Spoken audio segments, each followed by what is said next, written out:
2025 Toyota Tacoma TRD Off-Road versus 2025 Nissan Frontier Pro 4X. Which one would I personally buy? This is, of course, a very competitive segment, the mid-size truck segment, specifically here in North America. So we're going to have a look at both of these, and I'm going to let you know which one I would buy and why I would buy that specific truck. I've reviewed both of these. I've had these both vehicles for a week each and been driving around testing them out, so I have a pretty good experience with both of these trucks. Before we jump into Photoshop though and have a look, compare the design from a front, side, and rear, there's a lot of new things for both the Tacoma, of course, for 2024, and also the Frontier Pro 4X got a refresh for 2025, a much needed refresh.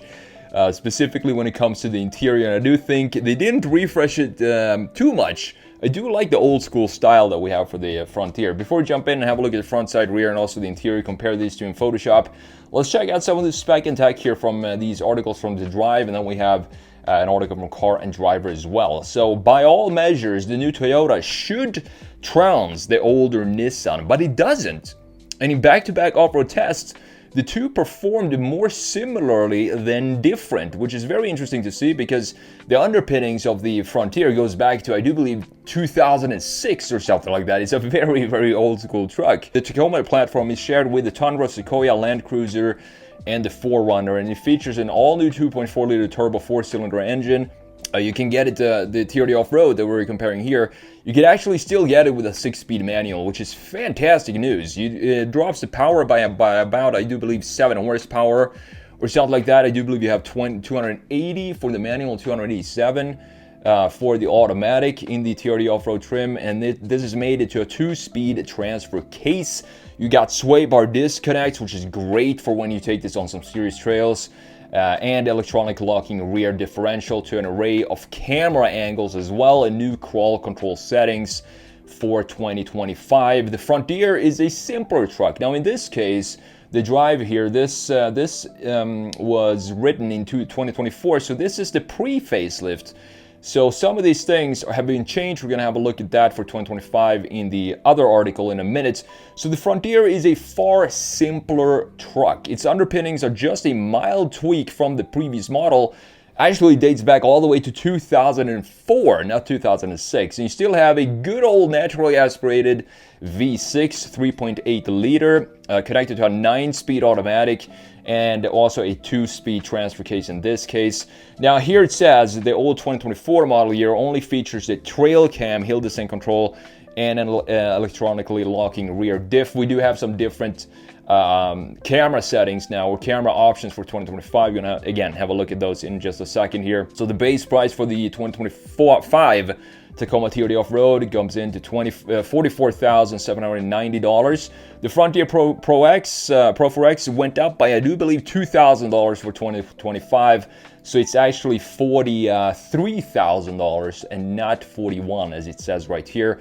You got 278 horsepower with the automatic, 270 for the manual transmission of the Tacoma TRD Off-Road. I would probably still go with the manual. I just feel like a truck in this size, it feels good to have it in a manual, even though I lose 7 horsepower. You got 317 pound-feet of torque.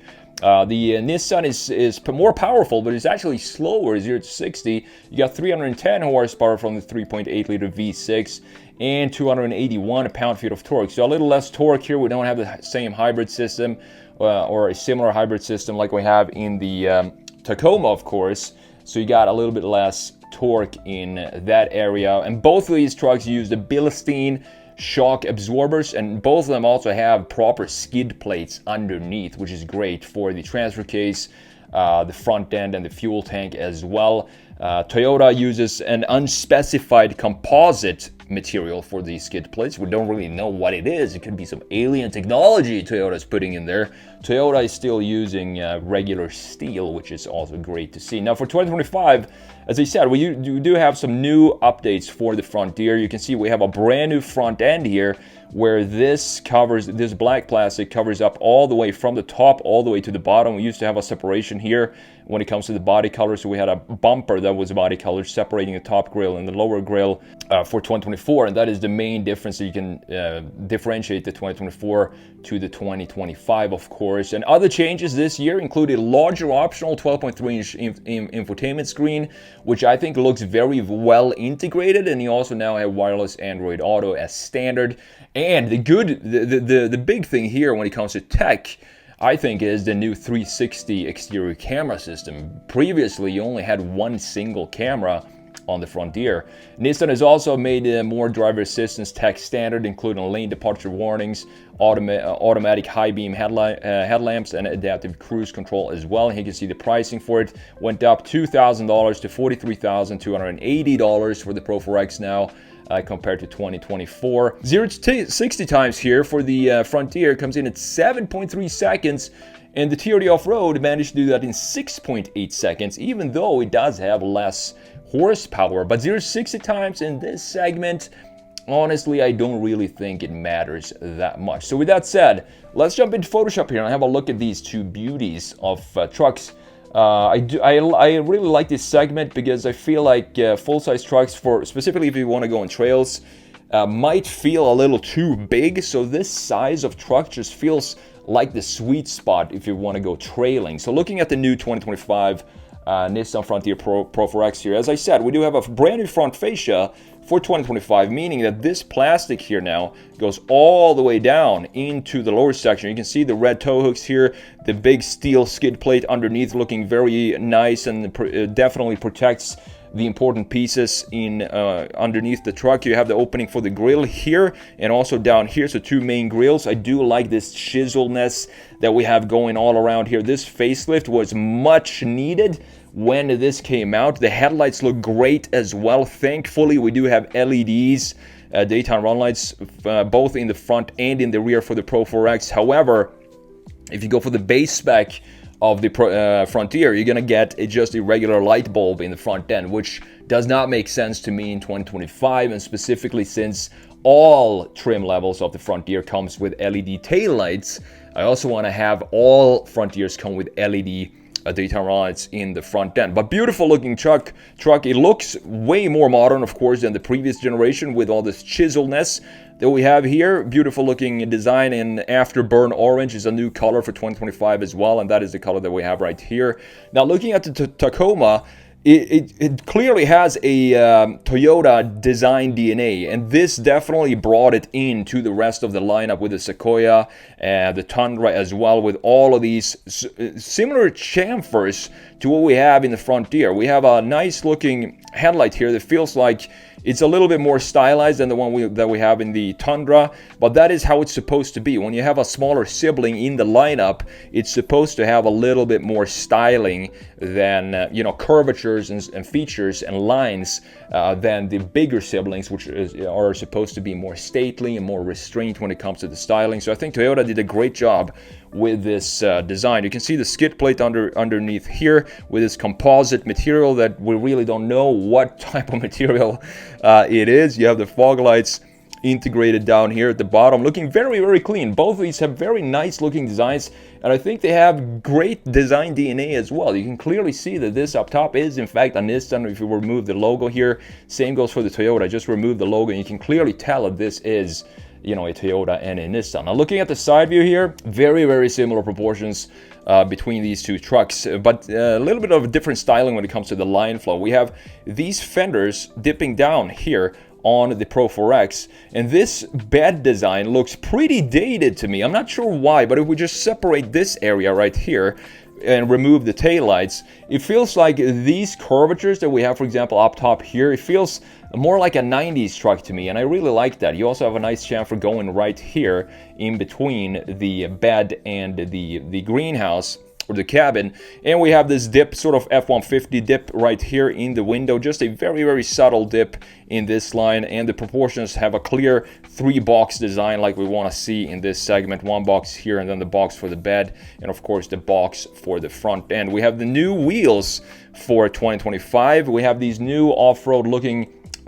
wheels, which I think looks great. You also have the off-road tires here, and we have this line in the middle section just carving out some of this volume in the lower section, making it feel a little bit more nimble. Now looking at the Tacoma, a lot of chiseledness going on here, that's for sure. It looks a little bit more chiseled than the Frontier. The Frontier has a chiseled front face and also rear end, but in the side it feels like it has more fluid, more organic lines, specifically compared to the Tacoma here. We have this nice chamfer going around both wheel arches in the front and in the back. We still have black plastic cladding around both these cars. The wheel arches down here at the bottom looking nice.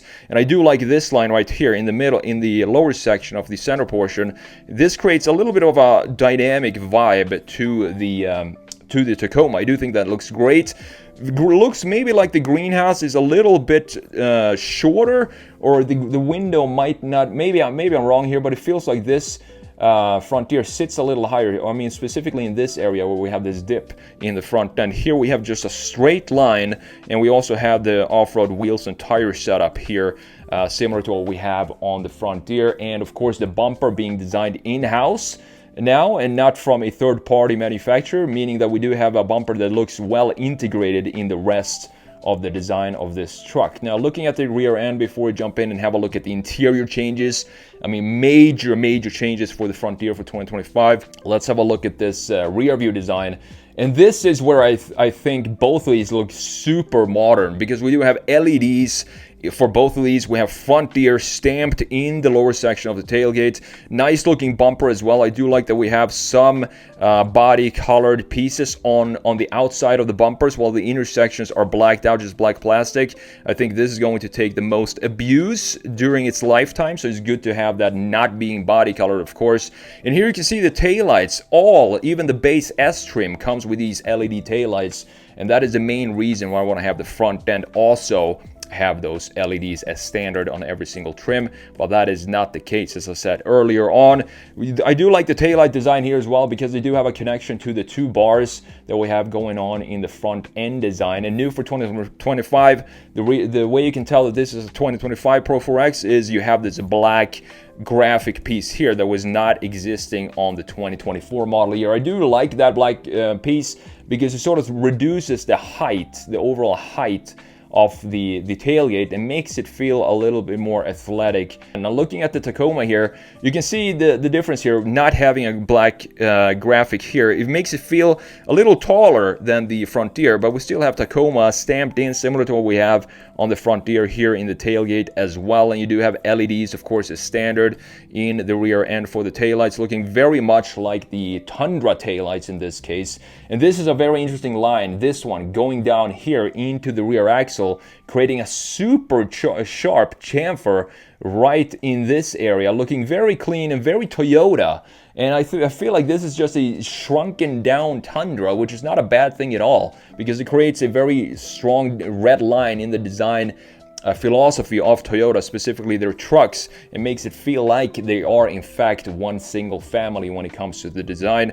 You can also press this button here on the side if you want to open up the tailgate, pop it down like that, just press the button, or of course you can use the handle right there. Now last but not least, the interior. So this is a pretty big deal, because as I said, Frontier got a massive refresh for 2025, much needed refresh. Now we have this big 12.3 inch infotainment screen right here in the middle. And but the thing here, even though it is 12.3 inches, it feels well integrated. It doesn't stick up, it doesn't stick outside of the borders that I want it to be within. We also have this new Frontier stamped in the middle section of the dashboard, and beautiful looking controls for the climate settings here. This is all I'm asking for, and I've said this a lot of times before, you know this already. A dial and buttons for the fan speed, and this is how you switch from two-wheel drive to four-wheel drive. This knob feels like it came honestly straight out of the 80s. It feels like they might want to update this design. It doesn't bother me,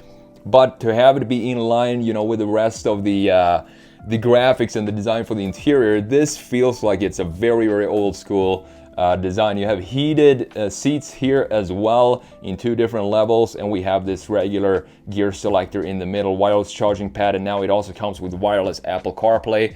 and Android Auto as standard. Fantastic to see. This steering wheel, again, feels very dated to me. It feels like a steering wheel designed from the 90s. I don't mind that at all. Cruise control settings, volume knobs on one side, and then you have the cruise control settings on the right side. And the gauge cluster, as you can see, still nice, beautiful housing to it. We have a small screen in the middle, and we have analog tachometer, analog speedometer, which is great to see in 2025. And that is something that I want to see more of. I think it's just refreshing to see that we still have that in some vehicles today. Now, looking at the Tacoma here, we still have the big Tundra infotainment screen, this being a 14-inch screen. I do personally think this is too big of a screen to slap into the Tacoma. It might fit the bigger Tundra, but in this case, I would much rather have a much smaller screen, maybe a 10-inch, or you can go down to a 12.3-inch and have it be better integrated. I don't like when screens stick up like this on top of the overall lines that we have in the dash. It just doesn't make it feel like it's well integrated, but I do like that it says Tacoma here on the side, and I also love these controls. Again, just very rugged controls. You have the heated steering wheel button here, the massive dials for the temp, super easy to turn down or turn it up. The temperature when you're driving, you don't need to look it down. You can definitely feel your way where this dial is. And then you have all these modes here for the heated and ventilated seats right there, and also the fan speed and the USB slots, wireless charging pad on this side, and the drive modes is located right here with some additional sway bar disconnect and locking rear diff. You can see that right there as well. This interior, to me, compared to the Nissan, feels a lot more modern. Specifically, I mean, look at the steering wheel design here of the Nissan. I like it, but you know, looking at the styling with all these fluid organic motions right here and soft surfaces and curvatures, definitely feels a lot more outdated than what we have in the Toyota here. You also have a 12.3-inch gauge cluster, fully digital now in every single Tacoma. I do think that looks nice because we still have, as I said before, a cap for it right here, which looks super chiseled and sort of brings in the exterior chiseledness into the interior as well. Both of these interiors, I'm a fan of them, but if I had to buy one today, the TRD Off-Road is a little bit more expensive than the Frontier. And honestly, I just like the old school vibe that you get in the Frontier. And I also like to save a couple of grand. So personally, I would go in this case for the Nissan Frontier Pro 4X. Maybe switch out the tires a little bit, maybe have them a little beefier just to plant the car properly. Probably level it out as well, so we have the front end sit in the same ride height as the rear end when the car is not under any sort of load. I just think it looks better. It's also going to improve the ground clearance, approach angle in the front end. So for me, personally, I'll go with the Frontier Pro 4X, but let me know which one you would choose and why down in the comments below.